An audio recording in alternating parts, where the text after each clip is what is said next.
Bismillahirrahmanirrahim. Assalamualaikum warahmatullahi wabarakatuh. Teman-teman yang dirahmati Allah Subhanahu wa Ta'ala, akhir-akhir ini begitu banyak ya orang-orang mengaku murtad. Terus dia, ya kalau sekadar ngaku murtad sih nggak apa-apa, tapi ketika dia mulai tanda kutip ya menyerang gitu, mendiskreditkan ajaran Islam, melecehkan Islam, ini yang justru akan menimbulkan yang namanya apa istilahnya konflik ya, secara tidak langsung. Pasti bagaimanapun juga akan ada ya umat Islam yang merasa tersinggung, yang merasa sakit hati dengan ocehan celotehan yang memang ya terkesan itu melecehkan dan meremehkan atau mendiskreditkan ajaran Islam. Oke, ya sebelumnya kita pernah bahas tentang Juli Caniago yang dia pun juga mengaku katanya dia itu dulunya Islam terus murtad ya, terus dia bikin video yang kontennya itu ya ada yang sedikit membahas tentang keislaman, tapi justru di kontennya itu menunjukkan bahwa sesungguhnya Juli Caniago ini kita ragukan apakah dia dulu di Islam atau tidak. Karena apa? Karena apa yang disampaikan itu terkait hal-hal yang mendasar tentang ajaran Islam saja, dia itu nggak ngerti, nggak tahu ya. Makanya di video saya sebelumnya ya, dua video saya yang membahas Juli Caniago, yaitu video ini dan juga video ini, itu teman-teman bisa lihat bagaimana rapuhnya argumentasi Juli Caniago ketika ia berusaha untuk menyerang ajaran Islam, namun pada hakikatnya dia sendiri menunjukkan kebodohannya, ketidaktahuannya terhadap apa yang dia bahas. Nah, di kesempatan kali ini ya kita akan membahas ya, kebetulan ada yang komen di video saya sebelumnya ya, saya diminta untuk membahas tentang salah seorang yang mengaku murtadin juga yang bernama Muhammad KC katanya. Jadi yang saya ingin garis bawah ya bahwa fardu wudu rukun Islam adanya di kitab karangan Syekh Nawawi ini, bukan di Al-Quran. Ya, itu adalah salah satu bentuk kebodohan yang diungkapkan oleh KC. Dia mengatakan bahwa fardu wudu, terus ada lagi rukun Islam ya. Dia bilang katanya itu hanya ada di kitab Safinatun Najah ya, karangan ulama Syafi'iyah tersebut, yaitu An-Nawawi Al-Bantani ya. Teman-teman dirahmati Allah Subhanahu wa Ta'ala, ini adalah menunjukkan bahwa kebodohan dari KC yang tidak mengerti ajaran Islam, yang padahal itu adalah sangat esensi ya, sangat sangat mendasar, dan dia hanya mengetahui itu konon katanya karangan dari ulama, padahal perintah wudhu itu ada dalam Al-Quran dan hadis ya. Teman-teman bisa lihat ya di dalam Quran surat Al-Maidah ayat 6, di situ Allah Subhanahu wa Ta'ala ya menerangkan betul ya tentang bagaimana ya urutan-urutan atau yang menjadi kewajiban wudhu. Jadi kata Allah Subhanahu wa Ta'ala, ya ayyuhallazina amanu idza qumtum ila shalat ya, wahai orang-orang yang beriman, apabila kalian ingin menegakkan salat, faghsilu wujuhakum, maka basuhlah wajah kalian, wa aydiyakum ilal marafiq ya, dan basuhlah ya tangan kalian hingga siku, wamsahu biru'usikum, dan usaplah kepala kalian, wa arjulakum ilal ka'bain, dan basuhlah kedua kaki kalian hingga mata kaki. Jadi sangat jelas bahwa perintah wudhu itu ada di dalam Al-Quran, bukan sekedar karangan para ulama. Adapun ketika di dalam kitab Safinatun Najah itu menerangkan ada dua lagi ya yang menjadi fardu wudhu, diantaranya adalah niat dan juga tertib. Ini adalah bagian dari hadis-hadis Rasulullah Shallallahu Alaihi Wasallam ya, sebagaimana Rasulullah Shallallahu Alaihi Wasallam menerangkan dalam sebuah hadisnya, innamal a'malu binniyat ya, sesungguhnya amalan itu tergantung dari niatnya, wa innama likulli imri'in ma nawa, dan setiap manusia pasti akan mendapatkan apa dari yang ia niatkan. Faman kana hijratuhu ila Allahi wa rasulihi fa hijratuhu ila Allahi wa rasulihi, kata Rasulullah ya. Jadi barang siapa yang hijrahnya itu diniatkan untuk ke Allah dan Rasulnya, maka dia akan sampai kepada Allah dan Rasulnya. Namun kata Rasulullah, barang siapa yang hijrahnya itu ya untuk dunia atau untuk wanita yang dinikahinya, ya maka dia akan mendapatkan apa yang dia niatkan tersebut. Dengan kata lain, sebenarnya pondasi dari kita beribadah kepada Allah Subhanahu wa Ta'ala ya, baik itu wudhu, sholat, zakat, puasa, haji, itu harus bermuara pada yang namanya niat, keikhlasan karena Allah Subhanahu wa Ta'ala. Inilah yang menjadi fardu yang menjadi kewajiban bagi setiap manusia ketika ia melaksanakan ibadah itu yang pertama kali adalah niat karena Allah, bukan karena selain Allah. Karena ketika kita sholat misalnya, ya kita meniatkan untuk dilihat orang, kita meniatkan supaya kita disebut orang yang soleh, orang yang rajin ibadah, maka ibadah kita tersebut tidak akan sampai kepada Allah Subhanahu Wa Taala. Karena apa? Karena salah niat.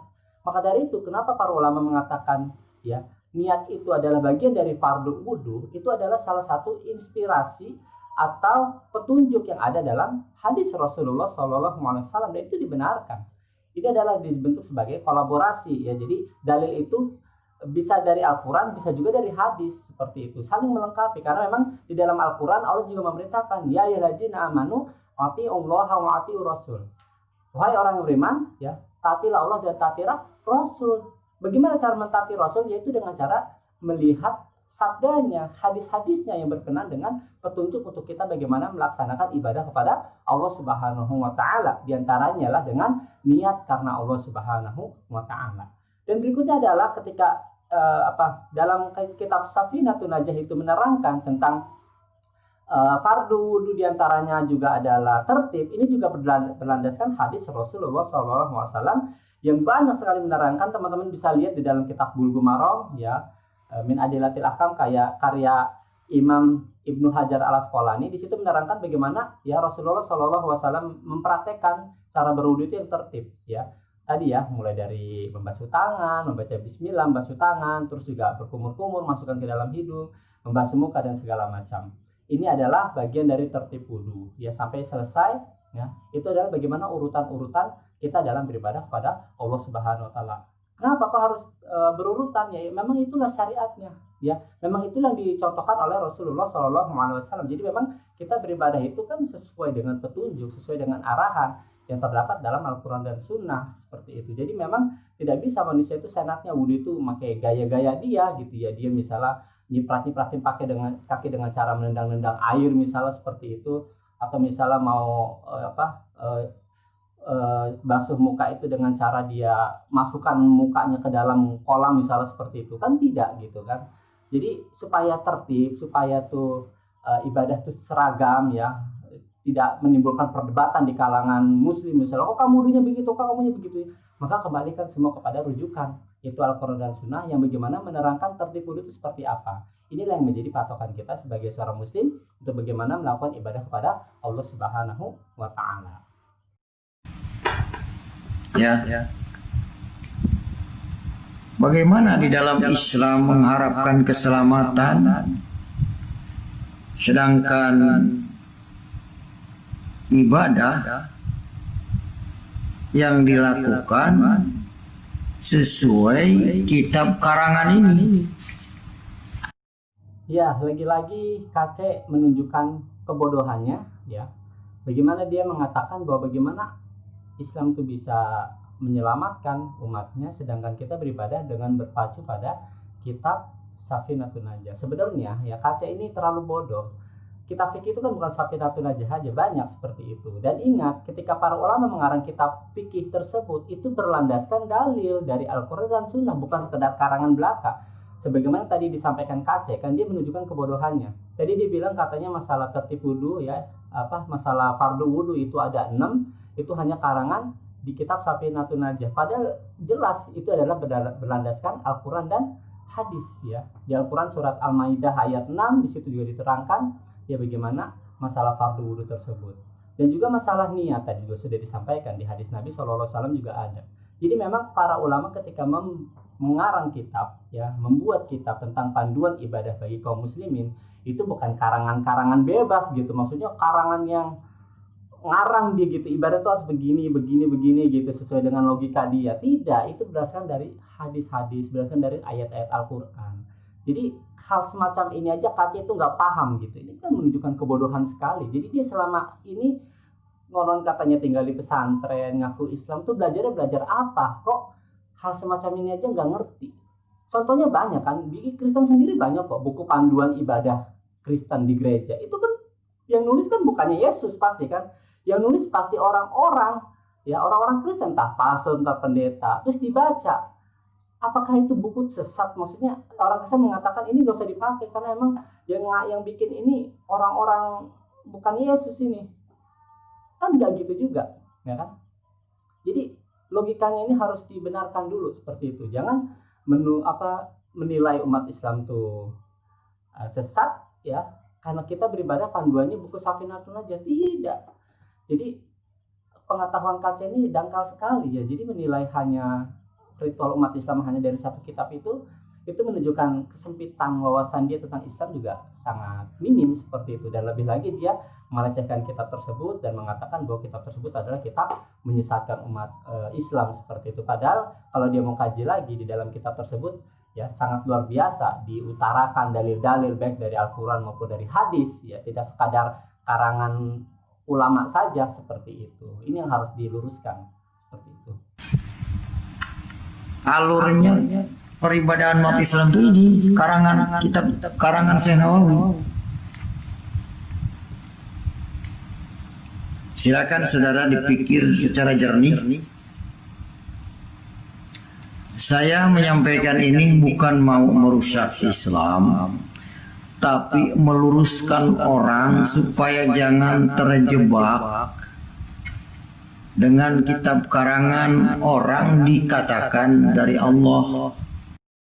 Kalau kita mau gali lebih dalam lagi misalnya ya, coba deh di dalam kitab Safinatun Najah itu mana yang di situ memuat keterangan ya petunjuk bagi umat Islam untuk melakukan ritual ibadah yang tidak berdasarkan dalil dari Al-Quran dan Sunnah. Coba, tidak ada kan?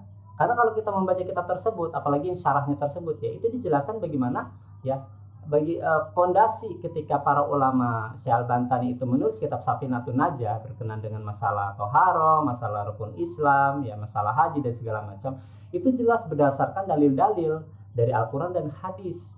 Ya, karena memang itulah panduan umat Islam untuk bagaimana ia melaksanakan ketaatan dan ibadah kepada Allah Subhanahu wa taala. Jadi jelas di sini bahwa memang kitab tersebut ya memuat berisi tentang penjelasan yang bersumber dari Al-Quran dan Sunnah. Ya, jadi tidak bisa dikatakan itu adalah sebagai kitab karangan belaka. Nah, justru kalau kita balik bertanya nih, ya, kepada Kak Cek, lu coba cari deh, kenapa orang Kristen kalau ibadah tuh hari Minggu? Gue mau tanya nih, ya serius gue mau tanya, bahkan bukan hanya Kak Cek, toh silakan ya orang-orang Kristen. Lu tahu gak dalilnya kenapa lu beribadah harus hari Minggu? Mana dalilnya? Mana dari Alkitab? Tunjukin ke gue. Coba ada gak?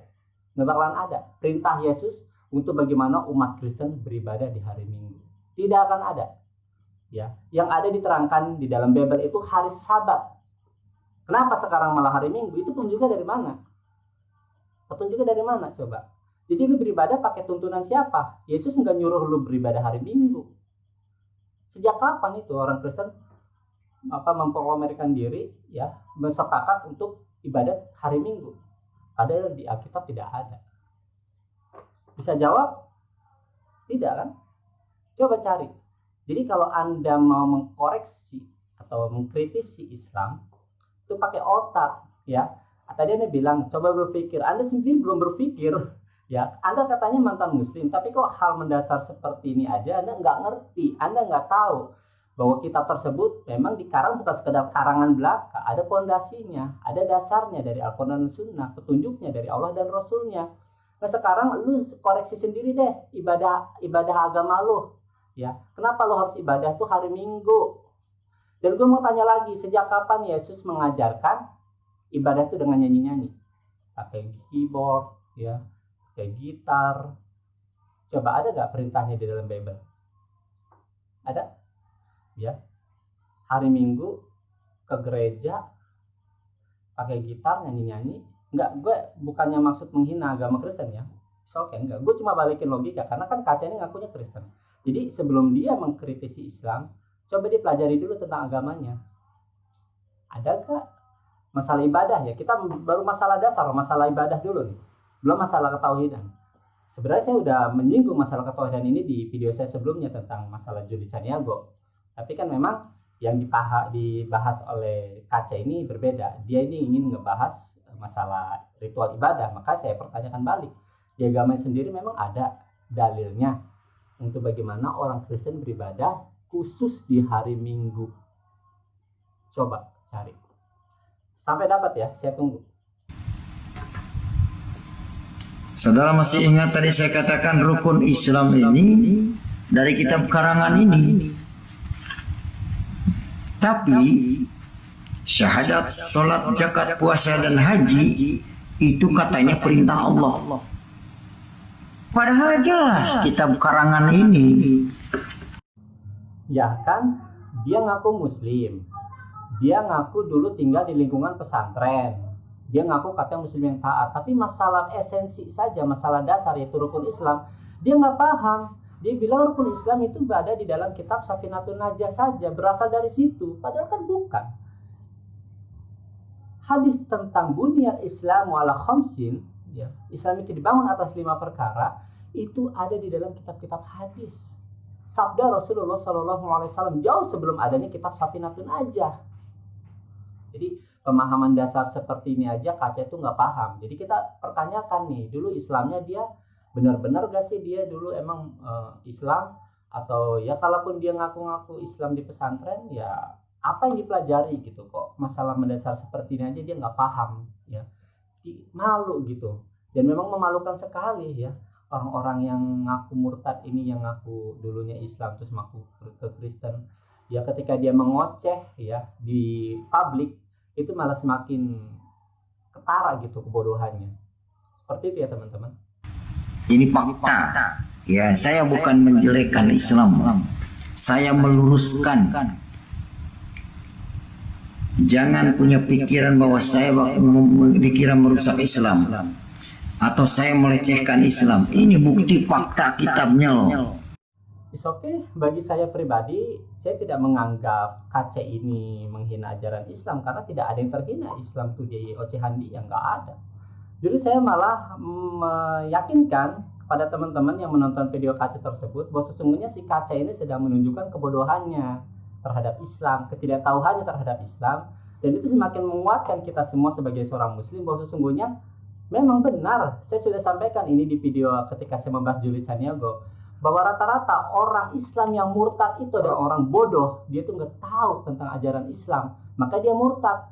Maka penjelasan dia tentang ajaran Islam ngaco seperti KC ini, seperti Juli Caniago. Wajar kan? Wajar.